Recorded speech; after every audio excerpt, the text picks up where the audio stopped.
Hello बच्चों, आज हम क्लास 8 की बुक इट्स सो हैपेंड का last lesson 11 ancient education system of India का पार्ट 2 पढ़ेंगे। इसका पार्ट 1 हम ऑलरेडी अपलोड कर चुके हैं, उसके क्वेश्चन आंसर्स और पार्ट 1 का एक्सप्लेनेशन, डिफिकल्ट वर्ड मीनिंग्स आपको डिस्क्रिप्शन बॉक्स में उसका लिंक मिल जाएगा।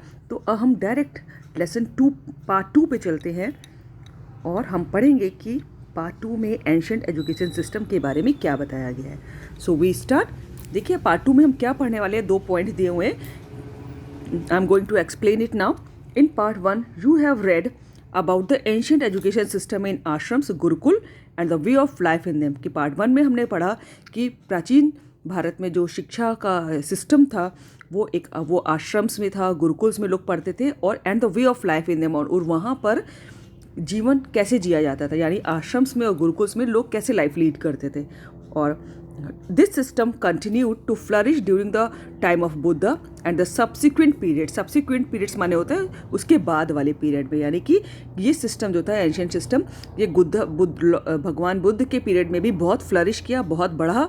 और एंड द सब्सिक्वेंट पीरियड, और बुद्ध के बाद जो समय आया उसमें भी ये एंशिएंट सिस्टम बहुत फ्लरिश किया, बहुत बढ़ा, उसको बढ़ावा मिला। तो देखिए, many monasteries, vihars were set up for monks and nuns to meditate, debate and discuss with the learned for their quest for knowledge during this period। और इस समय में ये बहुत सारी मोनास्ट्रीज और विहार्स सेटअप किए गए, और वहाँ पर मॉन्क माने होता साधु, और नन्स कहते हैं फीमेल साधु को। वहाँ पर मेडिटेट करते थे, डिबेट करते थे, वाद विवाद करते थे, and discuss with the learned, और विद्वान लोगों के संग डिस्कशन करते थे for their quest for knowledge, अपनी ज्ञान की प्यास बुझाने के लिए। यानी कि उस समय में अपनी ज्ञान प्राप्ति के लिए जो मोनास्ट्रीज और विहार्स डेवलप किए गए थे, सेट किए गए थे, वहाँ पर साधु, फीमेल साधु, नन्स होती हैं, और मॉन्क्स वहाँ पर मेडिटेट करते थे, वाद विवाद करते थे, और लर्नेड लोगों के संग, विद्वान लोगों के संग डिस्कशन करते थे।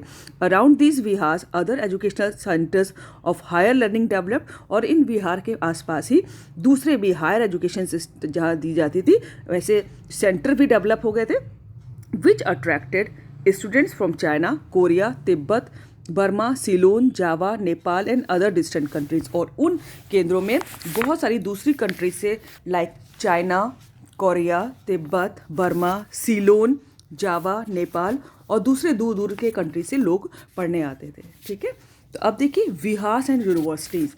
जो विहार तो यूनिवर्सिटीज़ जो उच्च शिक्षा के केंद्र थे, वहाँ पर क्या होता था, तो देखिए the Jataka tales accounts given by Xuanzang and I Ching, Chinese scholar, जो चाइना के जो स्कॉलर्स थे यूनजांग और आई किंग ने जो अकाउंट्स दिए हैं, उनके जो लेख हमको मिलते हैं, और जातक टेल्स, जो जातक कथाएं होती हैं, उसमें उससे पता चलता है, as well as other source tell us that kings and society took active interest in promoting education. और दूसरे सोर्स भी, सिर्फ जातक कथाएं और यूनजांग और आई किंग जो चाइनीज़ स्कॉलर थे उनके द्वारा लिखे गए जो तथ्य अवेलेबल है, उनसे और दूसरे सोर्सेस से भी पता लगता है कि राजा लोग और सोसाइटी के लोग जो थे, समाज के लोग, एक्टिवली एजुकेशन को प्रमोट करते थे, बहुत सक्रिय होकर एजुकेशन को प्रमोट करने में रुचि रखते थे। As a result many famous educational centres came into existence, और उसका परिणाम ये हुआ कि बहुत सारे फेमस, बहुत प्रसिद्ध एजुकेशनल सेंटर जो थे वो एग्जिस्टेंस में आए, उनका अस्तित्व में आए। बड़े बड़े बहुत फेमस एजुकेशनल जो सेंटर्स थे। Among the most notable universities that evolve during this period were situated at Takshashila, Nalanda, Vallabhi, Vikramashila, Odantapuri and Jagaddala. और उन फेमस यूनिवर्सिटीज़ में जिनके की जो इवॉल्व हुए, जो विकसित हुए, जो जिनका समय के संग संग जिन्होंने तरक्की की इस पीरियड में, वो थे Takshashila, Nalanda university, Vallabhi, Vikramashila, Odantapuri and Jagaddala. These universities developed in connection with the viharas, और ये यूनिवर्सिटीज़ जो थी ये विहार्स के संग कनेक्शन में के साथ संबंध में विकसित हुई, है ना। यानी कि यूनिवर्सिटीज़ जो थी ये विहार से कनेक्टेड थी। Those at Banaras, Nabadwip and Kanchi developed in connection with temples. कुछ जो यूनिवर्सिटी थी वो जो मंदिरों से कनेक्टेड थी, वो बनारस, नवदीप और कांची की यूनिवर्सिटी थी, and became centres of community life in the places where they were situated. और वो जहाँ पर स्थित थी वहाँ पर जो समुदाय से रिलेटेड, जो समाज से रिलेटेड जो एक्टिविटीज़ होती थी, उनका भी केंद्र थी ये यूनिवर्सिटीज़, है ना। These institutions catered to the needs of advanced level students, और ये institutions जो थे, ये जो संस्थाएं थी, वो एडवांस लेवल के जो आगे के लेवल के उच्च लेवल के जो स्टूडेंट्स थे उनकी सारी ज़रूरतों को कैटर करती थी, उनकी सारी ज़रूरतों को पूरा करती थी. Such students join the centres of higher learning and develop their knowledge by mutual discussions and debates with renowned scholars. और ये स्टूडेंट जो थे join the centres of higher learning, उन्होंने ये उच्च शिक्षा के केंद्रों को ज्वाइन किया था और डेवलप किया था अपनी नॉलेज. कैसे? Bye mutual discussions and debates with renowned scholar. Renowned scholars होता है बहुत प्रसिद्ध विद्वानों के संग वाद विवाद करके और डिस्कशंस करके उन्होंने नॉलेज अपनी डेवलप की थी.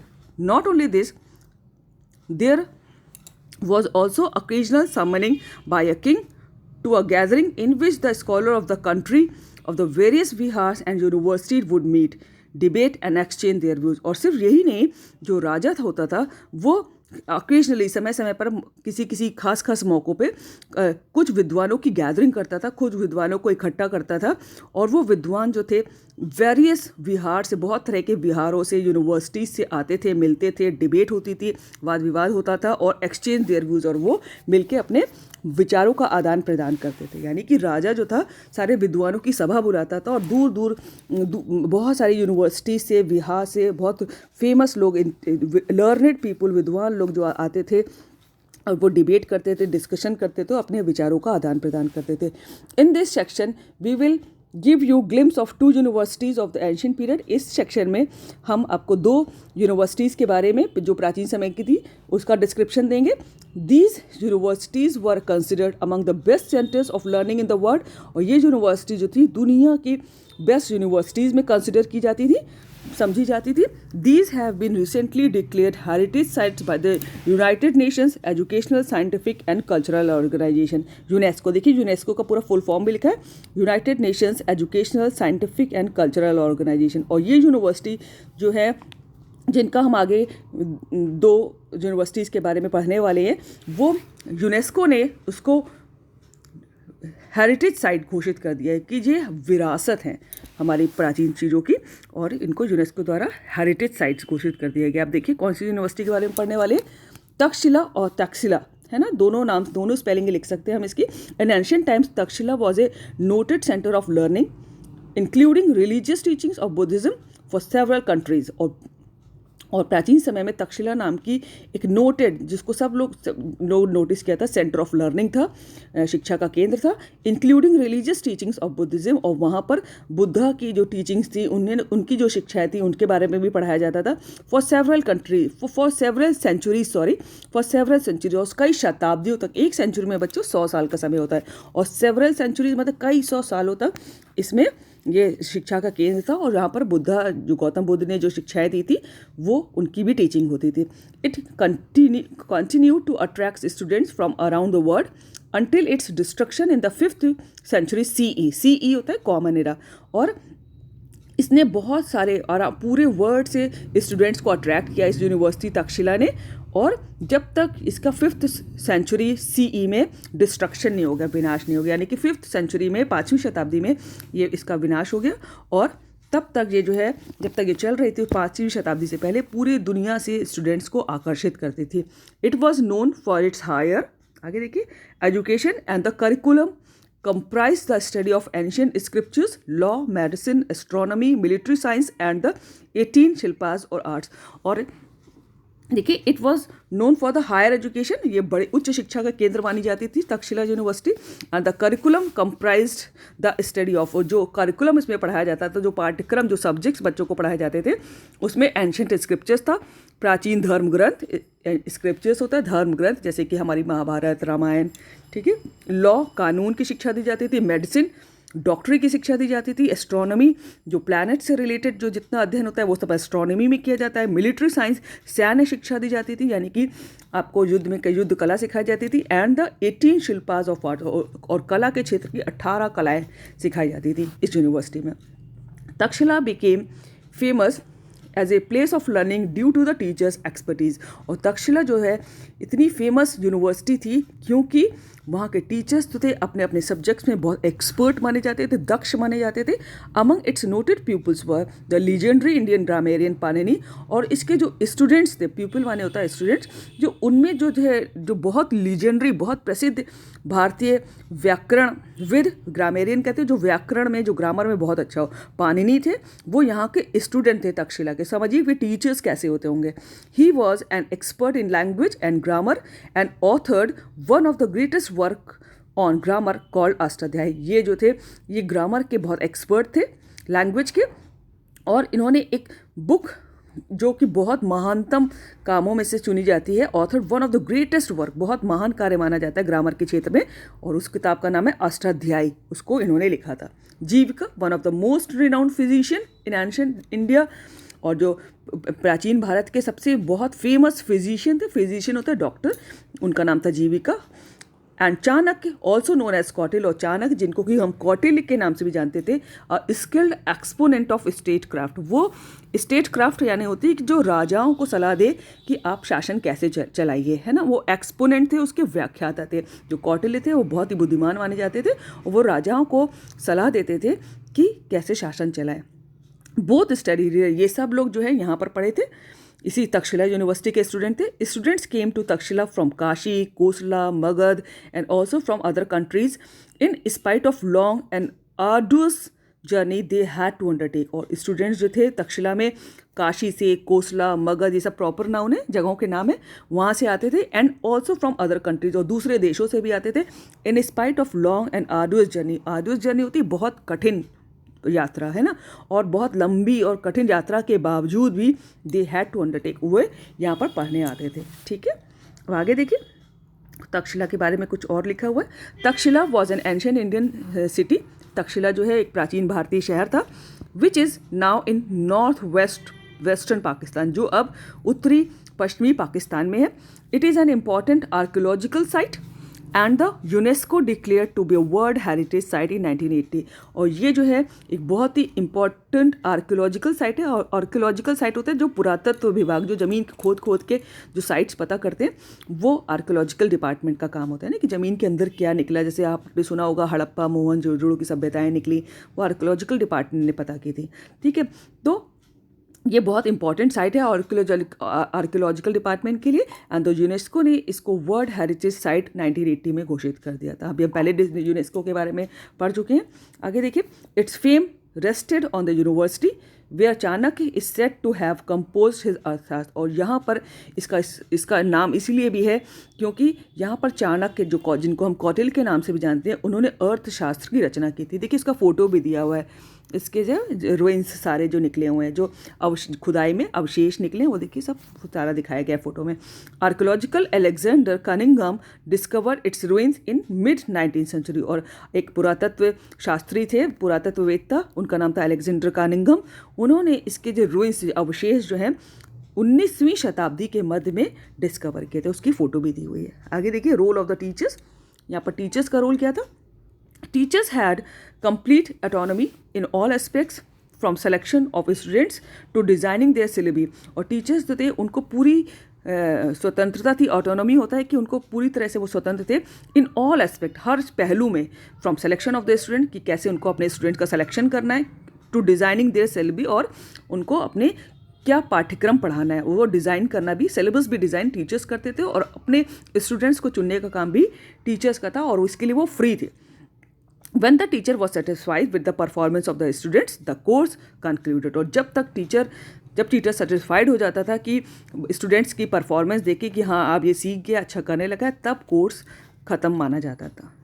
ठीक है, he would admit as many students as he liked and taught what his students were keen to learn। और जो टीचर था वो जितने चाहे उतने स्टूडेंट्स अपने क्लास में ले सकता था, और वो सिखाता था जो students were keen to learn, जो स्टूडेंट्स सीखना चाहते थे। यानी कि कोई करिकुलम फिक्स नहीं था, जो बच्चे सीखना चाहते थे टीचर वो सिखाता था। Debate and discussions were the primary methods of teaching. और डिबेट्स के द्वारा, वाद विवाद के द्वारा, और डिस्कशन, आपस में डिस्कस करके सीखना, ये प्राइमरी मेथड थी टीचिंग के। वहाँ पर teacher were assisted by there advanced level students. Teacher जो थे जो बड़े स्टूडेंट्स थे उनके द्वारा उनको सहायता मिलती थी, यानी कि बड़े स्टूडेंट्स थे वो टीचर्स को छोटे बच्चों को पढ़ाने में सहायता करते थे। अब देखिए ये तक्षशिला यूनिवर्सिटी के बारे में था। अब देखिए Nalanda university, world famous university.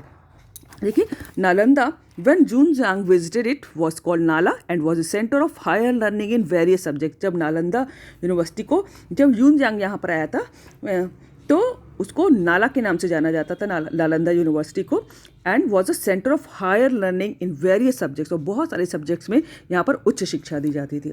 The university attracted scholars from the different parts of the country as well as world. और जो यूनिवर्सिटी जो थी वहाँ पर ना केवल भारत से बल्कि पूरे वर्ल्ड से, पूरे संसार से लोग आते थे। यूनिवर्सिटी सबको अट्रैक्ट करती थी अपने यहाँ पढ़ने आने के लिए, ठीक है। The Chinese scholars I Ching and Xuanzang visited Nalanda in 7th century CE। और जो आई किंग और जुआनजांग जो थे उन्होंने नालंदा 7वीं शताब्दी में आए थे। CE का मतलब हम फिर से बता दे रहे, कॉमन एरा होता है इसका full form. They have given vivid accounts of Nalanda. और उन्होंने बहुत क्लियर नालंदा के बारे में लिखा है। जो उन्होंने जो कुछ भी लिखा है नालंदा यूनिवर्सिटी के बारे में बहुत क्लियर है। They have noted that as many as 100 discourses happened on a daily basis in variety of disciplines through the methods of debate and discussion। और उन्होंने के जो अकाउंट्स मिलते हैं, उन्होंने जो नालंदा यूनिवर्सिटी के बारे में लिखा उससे पता चलता है कि वहाँ पर 100 डिस्कोर्सेस रोज 100 से ज़्यादा। They have noted that as many as 100 discourses happened on a daily basis. रोज के लगभग 100 जो है डिस्कोर्सेज होते थे। डिस्कोर्सेज का मतलब होता है डिबेट, है ना। 100 डिबेट्स होते थे सब मिला के यूनिवर्सिटी में रोज, इन अ वैरायटी ऑफ डिसिप्लिन्स, बहुत सारे सब्जेक्ट्स पर। डिसिप्लिन्स का मतलब बहुत सारे टॉपिक्स पर, बहुत सारे सब्जेक्ट्स पर, through the method of debate and discussion. और डिबेट होते थे और डिस्कशन के थ्रू 100 से ज़्यादा रोज। Xuanzang himself became a student of Nalanda to study Yoga Shastra. और जुआनजांग जो था वो खुद योग शास्त्र का नालंदा यूनिवर्सिटी में योग शास्त्र सब्जेक्ट का स्टूडेंट था। ही हैज़ मेंशन, और उसने बताया है, that the chancellor of Nalanda, जो नालंदा यूनिवर्सिटी के चांसलर थे, शैल भद्र जिनका नाम था, was the highest living authority in yoga. वो सबसे ज़्यादा योगा के हाईएस्ट लिविंग अथॉरिटी थे, यानी कि वो सबसे अच्छा योगा में दक्ष थे। The courses of study offered by Nalanda university covered wide range. और जो नालंदा यूनिवर्सिटी में कोर्सेज बच्चों को ऑफर किए जाते थे, जो सब्जेक्ट्स पढ़ाए जाते थे, उनकी बहुत वाइड रेंज थी, बहुत सारे सब्जेक्ट्स पढ़ाए जाते थे। Almost the entire circle of knowledge then available. यहाँ की सारे subjects, entire circle of knowledge, सारे क्षेत्रों की नॉलेज वहाँ पर अवेलेबल थी। Students at Nalanda studied the Vedas and were also train in fine arts, medicine, mathematics, astronomy, politics and the art of warfare. और जो स्टूडेंट नालंदा यूनिवर्सिटी के स्टूडेंट्स थे उनको वेदास की शिक्षा दी जाती थी। वेदास हम पहले भी बता चुके हैं, ऋग्वेद, सामवेद, यजुर्वेद और अथर्ववेद, ठीक है। तो उनको उन वेदास में ट्रेन किया जाता था, फाइन आर्ट्स में ट्रेन किया जाता था, मेडिसिन कि कैसे दवा, डॉक्टरी में ट्रेन किया जाता था, मैथमेटिक्स में ट्रेन किया जाता था, एस्ट्रोनॉमी, प्लैनेट से रिलेटेड, खगोल शास्त्र जिसको कहते हैं, पॉलिटिक्स, राजनीति में, and the art of warfare, और युद्ध कला में निपुण बनाया जाता था वहाँ पर। देखिए यहाँ पर ये उसके रूइंस हैं नालंदा के। The ancient Nalanda was a centre of learning from the 5th century CE to 12th century CE। और जो एंशियंट नालंदा था वो शिक्षा का केंद्र था 5वीं शताब्दी से लेकर 12वीं शताब्दी तक, लगभग 700 सालों तक ये यूनिवर्सिटी अस्तित्व में थी। Located in present day Rajgir, Bihar, India. और जो अभी भारत के बिहार जो स्टेट है वहाँ पर राजगीर नामक जगह पे स्थित है। Nalanda was the one of the oldest universities of the world. और ये दुनिया की सबसे पुरानी यूनिवर्सिटी में से एक है, Nalanda university. And UNESCO declare the ruins of Nalanda Mahavira a world heritage site. और यूनेस्को ने इसको भी, नालंदा यूनिवर्सिटी को भी वर्ल्ड हेरिटेज साइट में घोषित कर दिया कि ये वर्ल्ड हेरिटेज सेंटर है। The new Nalanda university is envisaged as a centre of inter civilisation dialogue. और जो नई नालंदा यूनिवर्सिटी है वहाँ पर इंटर सिविलाइजेशन डायलॉग का सेंटर मानी जाती है, ठीक है। यानी कि वहाँ पर भिन्न भिन्न सभ्यताओं से रिलेटेड डिस्कशंस होते हैं और उसका सेंटर मानी जाती है ना। वहाँ पर उन सबके विचार डिस्कस किए जाते हैं भिन्न भिन्न सभ्यताओं से related. Come to the next page.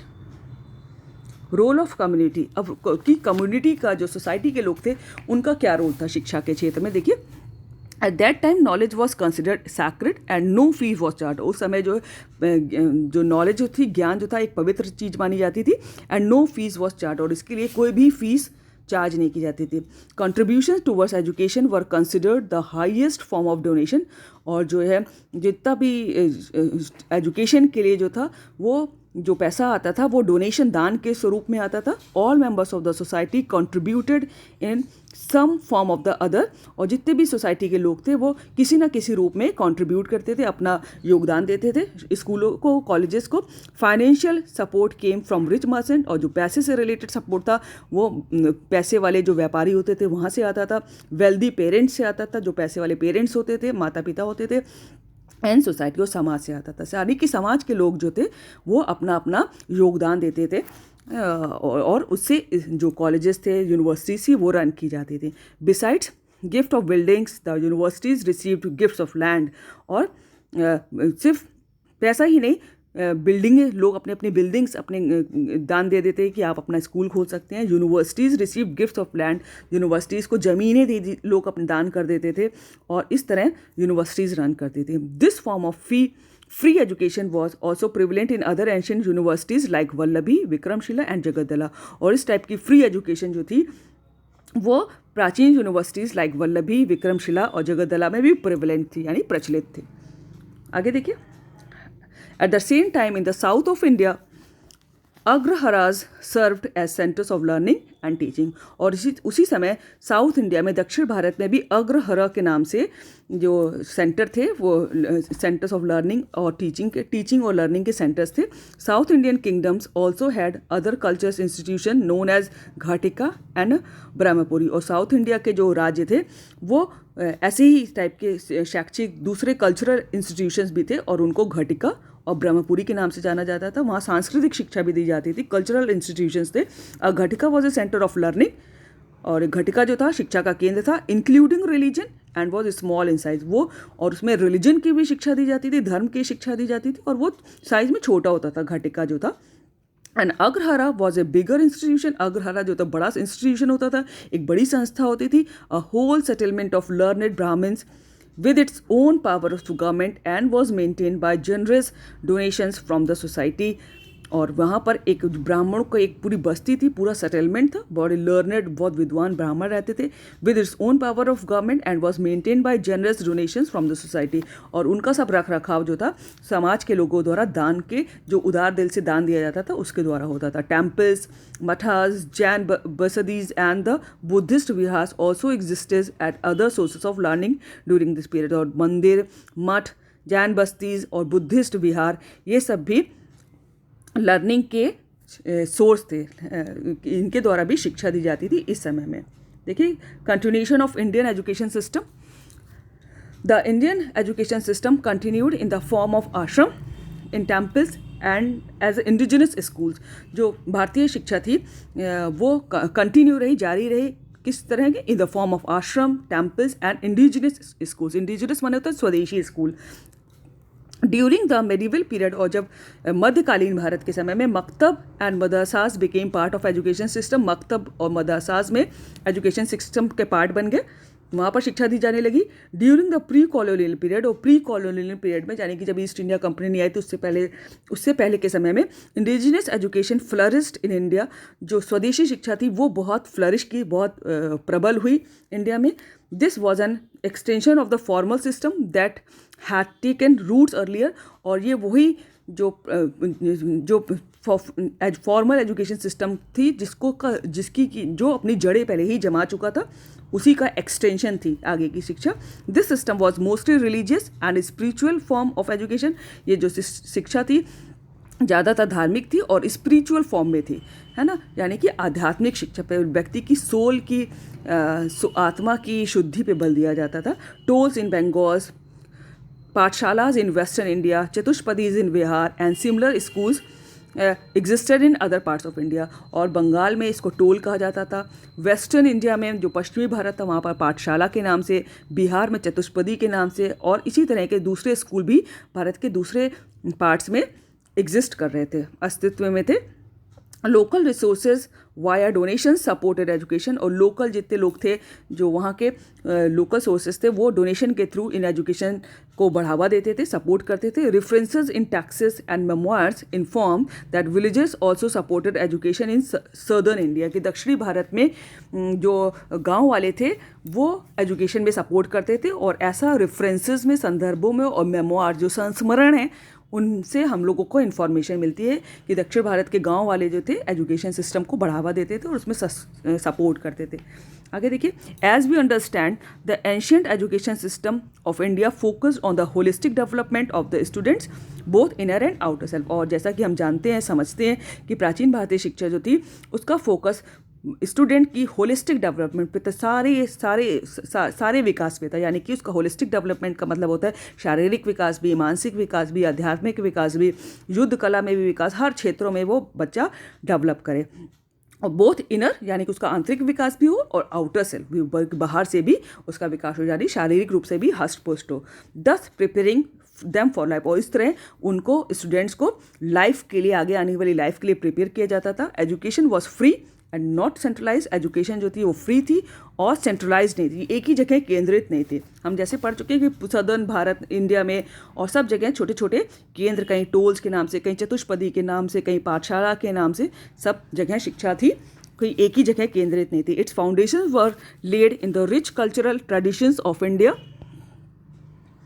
thereby helping in the development of the physical, intellectual, spiritual and artistic aspects of holistically.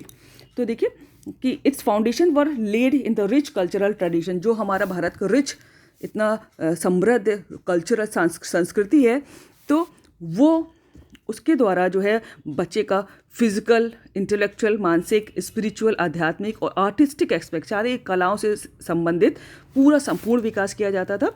अब our present day education system has a lot to learn from the ancient education system of India. जो हमारा present day का education system है उसको हमारे प्राचीन भारतीय शिक्षा का जो सिस्टम था उससे सीखने की बहुत ज़रूरत है.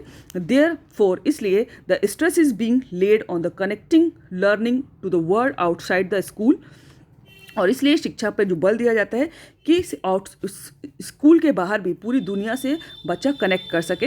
Today educationist recognise the role and importance of multilingual and multicultural education. और आज के जो शिक्षाविद हैं, एजुकेशनिस्ट हैं, उनका वो रिकॉग्नाइज करते हैं, वो समझते हैं कि role of importance and multilingual multicultural education की बहुत सारी संस्कृतियों की शिक्षा, बहुत सारी भाषाओं की शिक्षा पर जोर होना चाहिए. Thereby connecting the ancient and the traditional knowledge with contemporary learning. तो जो कंटेम्प्रेरी लर्निंग है, जो समकालीन जो शिक्षा है, उस ताकि वो एंशियंट प्राचीन समय की और जो ट्रेडिशनल शिक्षा थी उससे कनेक्ट कर सके. तो this is about the lesson. Question answers are available. Check the description box. All the best. Thank you.